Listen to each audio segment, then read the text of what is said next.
If You Love Me by Lector Black. I love my wife above all else. I have loved her since the moment I first laid eyes on her. I would do anything for her, and that has never changed after all these years. We first met in college. We were both theatre majors, and it was day one of Acting 1 class that our eyes met for the first time. She had chocolate brown eyes that were complemented by her dark brown curls. We stared at each other constantly that first day, and when we were partnered together, we knew that it was fate. "My name is Margaret," she said as soon as I walked up to her after class. I took her by the hand and kissed it. "Henry," I responded. She then took one of my long dreadlocks and wrapped it around her finger, staring me in the eyes and biting her lip. It was an amazing meeting with an even better ending later that night. The following night, we went on our first date, a theatre production of Sueño. We held each other's hand through the entire performance, and afterward, I walked her to her dormitory. Every day after that was like a love story. We went through good times and bad times. We broke up and got back together. Through it all, one thing never changed for me. I loved her and would do anything for her. We got married after graduation and went on to become very successful in the stage acting scene. We were considered a power couple and were always cast in romantic roles opposite each other. It was easy to bring the true, deep love that we felt for each other to the stage, and it was nice to make money from it. One day, our lives took a turn. We had just finished a successful performance of the stage play The Clean House when we were approached by a member of the audience. "That was an amazing performance," he said, a creepy English accent behind his words. "Why, thank you, you're sweet," said Margaret, gripping my hand. I could tell this guy had creeped her out, but being a talented actress, she was able to put on a nice front. "I've been watching you two for a very long time," he continued, his pale blue eyes staring into Margaret. "I am very much a fan of your work. Every performance is riveting, and I can tell that you put true passion into your exchanges. You two must truly love each other." "We do," I said, stepping slightly in front of Margaret. "We love each other very much. I would do anything for her." I looked at her, and she gave me that beautiful smile of hers. "That warms my heart to hear," he said, as he put his arms behind his back and looked up into the night sky. "True love is a valuable gift that is often taken for granted. If you're not careful, you can easily lose it forever, and it can never be replaced, no matter how hard you try." He then looked at me, and I could see just how disturbing his pale blue eyes were.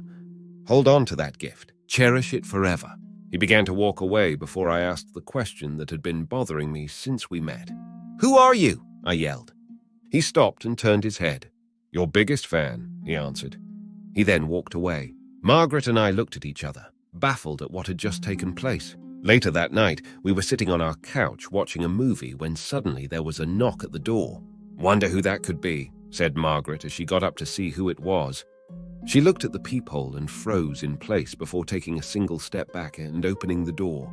Standing just outside the door was the same man we had talked to earlier that night.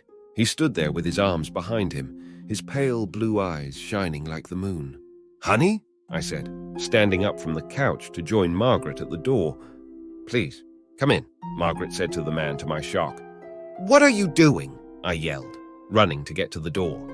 The man stepped inside before I got there and began to stroke her face. When I finally got to them, I threw my fist and connected with his face, knocking him back outside. I quickly slammed the door and locked it. I turned to Margaret, who was in some sort of a trance. I tried to snap her out of it. "Margaret!" I yelled, shaking her. "Margaret, wake up!" There was nothing I could do to get her to respond. I shook her, slapped her, and even splashed water in her face. Nothing would work. Suddenly, the lights in the house went out. I looked around until I saw the silhouette of a man standing outside our living room window. I blinked, and it was gone. I began to panic and ran to the gun safe in our bedroom. Despite being theatre nerds, we were very well trained in self-defense and firearms. We could each hold our own if our lives were in danger. And if there was ever a time to put that training to use, it was now. When I got back to the living room, I immediately raised my weapon. There stood the strange man, holding Margaret by the face. "Let go of her, motherfucker," I yelled, aiming for his head.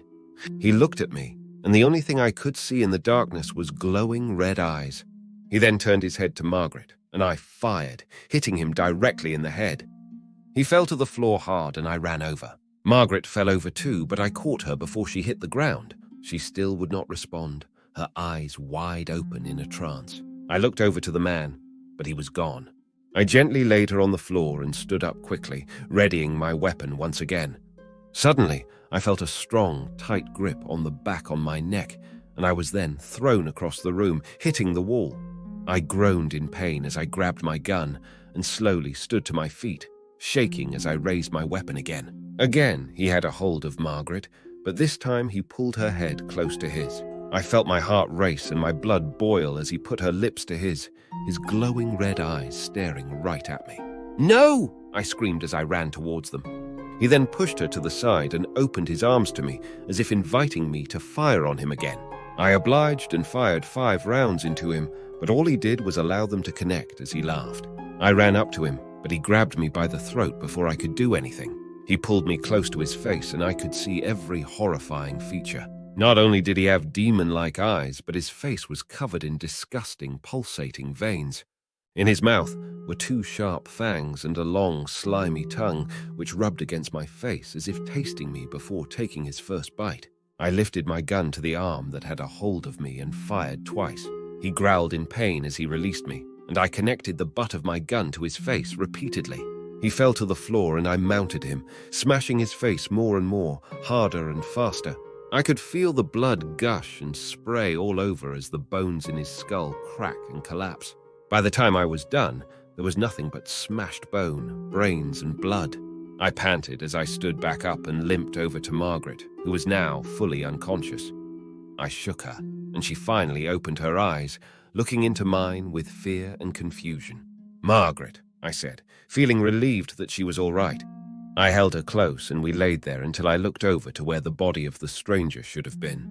He was gone, and panic arose once again, and we both stood up quickly. I turned to face Margaret and screamed when I saw him standing behind her, still in the process of regenerating his face. Before I had a chance to react, he sunk his fangs deep into Margaret's neck. She screamed in pain as I screamed in rage, hitting the monster in the skull once again with my gun. I felt bone crack again as he released her.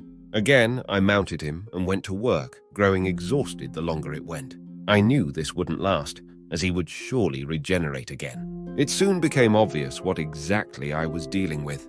He had put Margaret into a trance merely by looking at her, even looking through a peephole.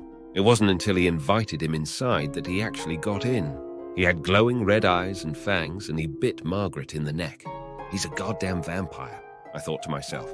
While he was down, I ran to the kitchen and grabbed an old wooden broom. I broke it in half and ran back to the body, where I rammed it as hard as I could directly into his heart.